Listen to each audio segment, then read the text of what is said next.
ఇప్పుడే అందిన వార్త బీఆర్ఎస్ 10 మంది సిట్టింగ్ కీలక నేతలు రాజీనామా. బీఆర్ఎస్ కు ఊహించని భిక్ష కంటూ వార్తలు అయితే వస్తున్నాయండి. దీనికి సంబంధించి వివరాలు చెప్పడానికి వీడియో చేయడం జరుగుతుంది. చాలా మంది వీడియోస్తున్నారు కానీ సబ్స్క్రైబ్ మర్చిపోతున్నారు. దయచేసి ఛానల్ సబ్స్క్రైబ్ చేసుకొని బెల్ ఐకాన్ ఆల్ ట్యాప్ చేయండి. ఇటువంటి ఇంపార్టెంట్ ఇన్ఫర్మేషన్ మిస్ అవ్వకుండా మీ ఫోన్ నోటిఫికేషన్ రూపంలో వస్తుందండి.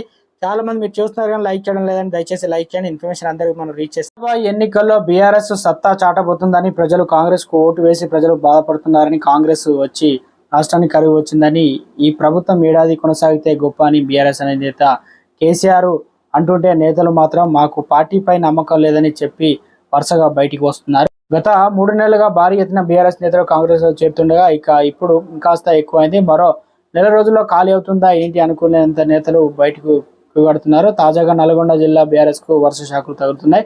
మిర్యాలగూడ మున్సిపాలిటీ చైర్మన్ తిరునగర్ భార్గవ్ దాదాపు 13 మంది కౌన్సిలర్లతో శనివారం కాంగ్రెస్ తీర్థం పుచ్చుకున్నారు. కాంగ్రెస్ ఇన్ఛార్జి దీపదాస్ మున్సి సమక్షంలో వీరంతా కాంగ్రెస్ కండువా కప్పుకున్నారు. పార్టీలో చేరిన వారిలో కౌన్సిలర్ తిరునగర్ ఇక మొత్తం 13 మంది అయితే ఉన్నారన్నమాట. వీరితో పాటు మాజీ మున్సిపాలిటీ చైర్మన్ మెరుగు రోషయ్య, మిర్యాలగూడ పిఏసి అనగా చైర్మన్ బంటు శ్రీనివాస్ కూడా ఉన్నారు. 27 మంది బీఆర్ఎస్ కౌన్సిలర్ చైర్మన్తో పాటు 13 మంది ఒకేసారి పార్టీ మారడం బీఆర్ఎస్ పార్టీ చైర్మన్ హోదాను కూడా కోల్పోయింది. ఇక శాసన మండలి గుత్తా సుఖేందర్ రెడ్డి కుమారుడు అమిత్ రెడ్డి బీఆర్ఎస్ పార్టీకి షాక్ ఇవ్వబోతున్నట్లు, మరో 2-3 రోజుల్లో ఆయన కాంగ్రెస్ కండువా కప్పుకునే అవకాశం ఉందంటున్నారు రాజకీయ నిపుణులు. దీంతో కాంగ్రెస్ బలం పుంజుకోవాలని బీఆర్ఎస్ కు ఇలా ఒక్కొక్కరుగా పార్టీని చేదాటి విడిపోవడం మింగుడు పడలేదంటున్నారు రాజకీయ నిపుణులు.